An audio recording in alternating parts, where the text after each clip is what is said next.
Hi everyone, and welcome to another spiritual practice video.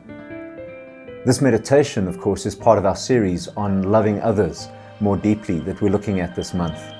And the content in this meditation is based on the podcast that was posted on Wednesday. So if you haven't watched that video or listened to that podcast yet, you might want to do that first and then come back and do this meditation. There's a link on screen to get to that podcast now. As we begin our meditation, I invite you, as always, to spend a moment in stillness. Just still yourself. Breathe a little more deeply. And just feel your groundedness in your body, in the place where you are, whether sitting or standing, your groundedness on the earth. And take a moment to prepare for the meditation ahead.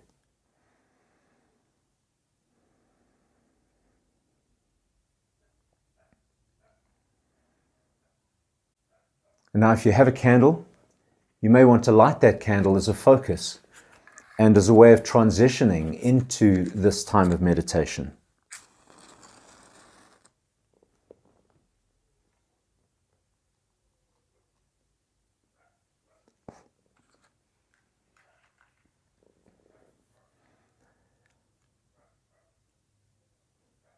And now you may want to put your hands out with your palms facing out into the world. And imagine the people and creatures and living things out there. Reach out to them with your heart and mind and become aware of your deep connection with others and with life itself. Just spend a moment in stillness as we do this.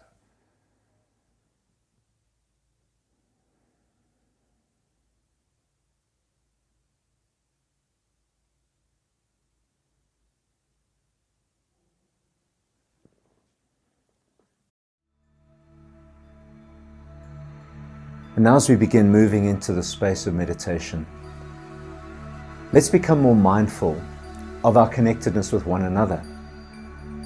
Bring to mind some of the people in your life, partners or lovers, family, friends, neighbors, and strangers. Think about all the different ways you connect with these different people and all the different kinds and levels of connection you experience.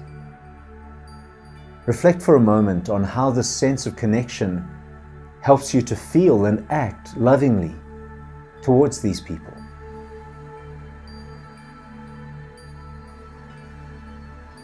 And now think about those with whom you find it difficult to connect. Those who've hurt you maybe. Those who antagonize you or who are unsafe for you. Think about some of the prominent people in our world who are bringing such pain and destruction on others. And as challenging as it may be, consider for a moment your connections, even to those people. How do their actions affect your life? And how might your feelings and opinions about them be affecting you? How do you apply Jesus' call to love your enemies to these people? What does love for your enemies look like for you? And what might it mean to become intentionally aware of your connections with them, your common humanity, your shared longing for a good life, the way you and they seek to love those closest to you? Is it uncomfortable to acknowledge these things for you? Why do you think it's hard to recognize the humanity in our enemies? What do we feel we would lose if we do? Finally, think about ways that you can be intentional about loving your enemies while refusing to become like them. Consider how you can resist evil without adopting the ways of evil, and how you can resist destructive people in loving ways. I'm going to give you some time in silence just to think about your connectedness with those who are close to you and with those who challenge you.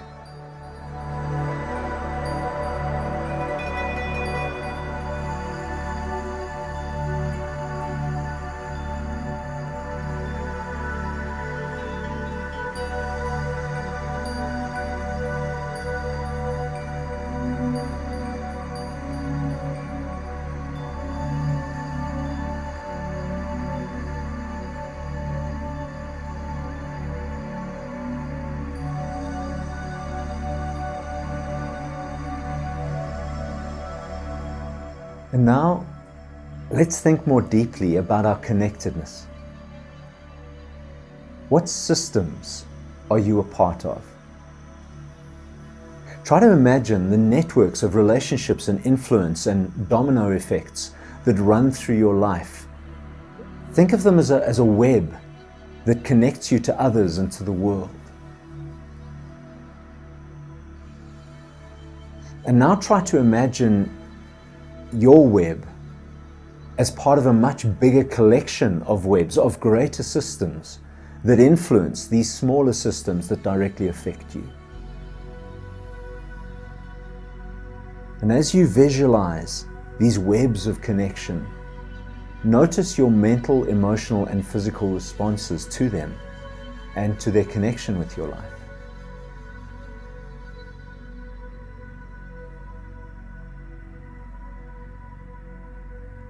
Think about the butterfly effects at work in these connections and how those butterfly effects impact your life.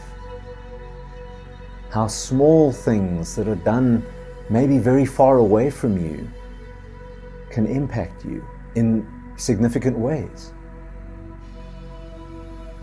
Imagine how your actions resonate through the system, sometimes growing far more influential than you could imagine. And think about how some actions ripple through your web only to return to you in some way.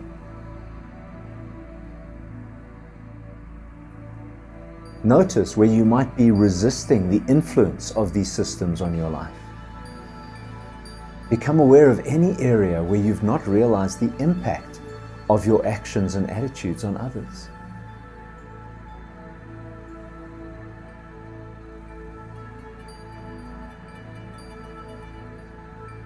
What place do you have in these systems? Are you happy with your place, or would you want to change it? What would you want your place to look like, and what contribution would you like to make to the systems that affect you? So take some time in silence now to visualize and be mindful about the systems of which you are a part.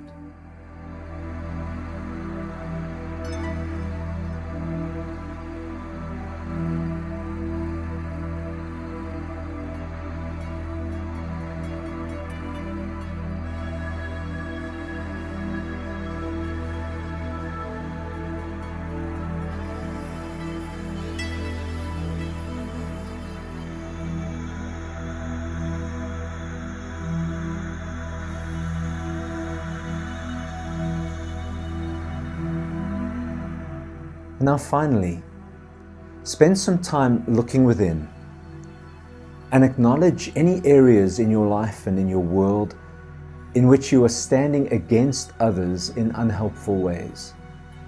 Ways that break down your connection with them, your relationship with them, that make it more difficult for you to love them. And also notice any connections where being more intentional about standing with others might be healing and helpful.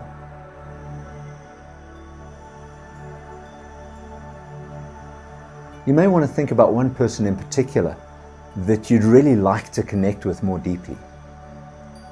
Picture that person as vividly as possible, remembering the good things you see in them, and also noting what you struggle with.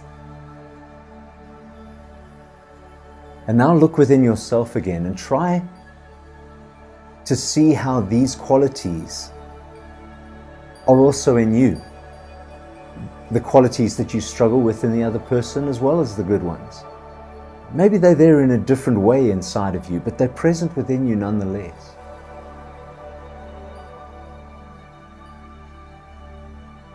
Practice now seeing the other person in yourself and seeing yourself in the other person.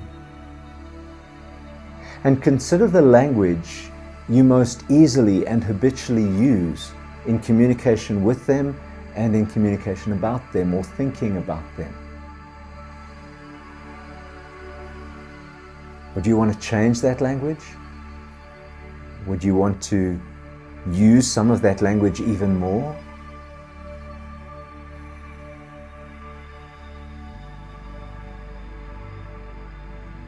And so now, in the light of all of these thoughts, consider anything you can do or say or change to help you deepen the connection you have with this person that you're imagining.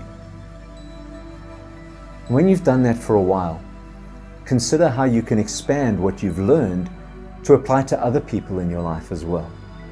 And again, I'll give you some time in silence to do this work.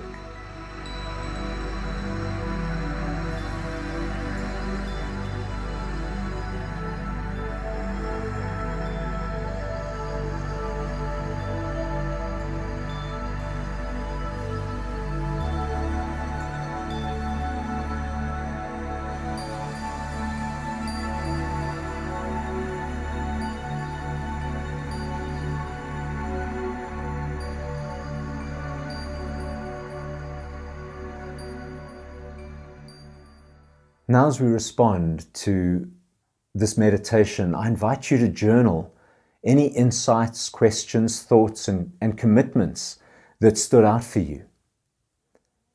Make a note of these things so that you can return to them and make sure that you integrate them into your life more effectively. And you may want to keep these 3 questions in mind as you do this. What encourages or inspires you? What challenges you or brings discomfort?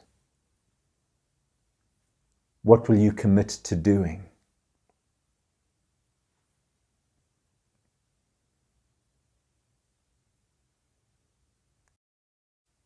And now, as we return back to our daily routines, as we bring this meditation to a close, I invite you to come back to this meditation each day of this week. Look at your journal again. Perhaps light the candle again. Take some time to center yourself and then reflect on what you've journaled. Your answers to the questions, the insights, the thoughts that stood out for you, the commitments that you've made. Make sure that you are intentional about them in that day. And as you do that, you may want to ask yourself 2 additional questions. Firstly, how have you chosen connection today? And secondly, how have you resisted connection today? And as you do this work, this will help you to make what we've meditated on today an automatic part of your life, an automatic part of your quest to love those around you. And so I hope this meditation has been helpful for you. I hope it has opened you up to some new insights and some new thoughts, perhaps some new practices that you want to implement in your life. Thank you for joining in with this practice. Have a great week, and I'll catch you next time.